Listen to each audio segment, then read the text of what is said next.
Damien, you have a very strange look on your face, which is weird because the Colorado's made it onto the dyno. Why the long face, good sir? I don't think I need to say anything. How about you turn 180 degrees and look at the ground?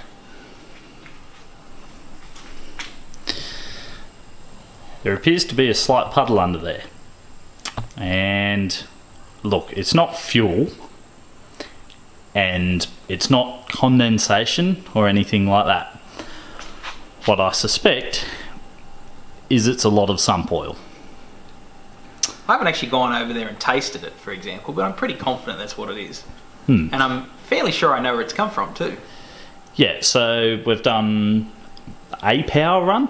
Oh, not even a power run. We'll call it 1.5 power runs in total. None of them were complete runs, but we got half of one in and realised there was a little issue with the actuator on our lovely new turbo sticking.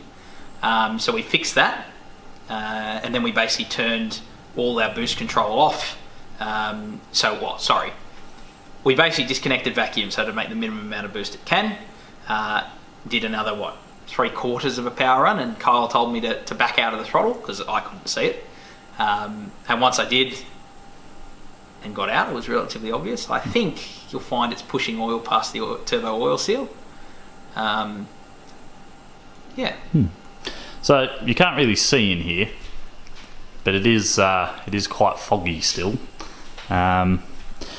So I think, look, very disappointing, for lack of better words. It's annoying. So there's a couple of different options which we're going to go from here.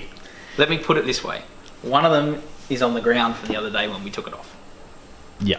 It annoys me we never maxed out the standard turbo. Because we ran out of fuel. It was still making, what were we able to make, 35 pound? It could have made 35 pound if I really wanted it to. Realistically, it would have been happy at 30 pound a boost. It was a little bit out of its efficiency range, but not a lot. But I only had enough fuel for 20 pound. So I had 10 pound left in that turbo, and we made 169.1 kilowatts at the wheels on 20 pound. On 30 pound, just guessing, let's say it drops out of efficiency a little bit, I would be surprised if we couldn't make 200 kilowatts at the wheels on the factory turbo. I'd be surprised.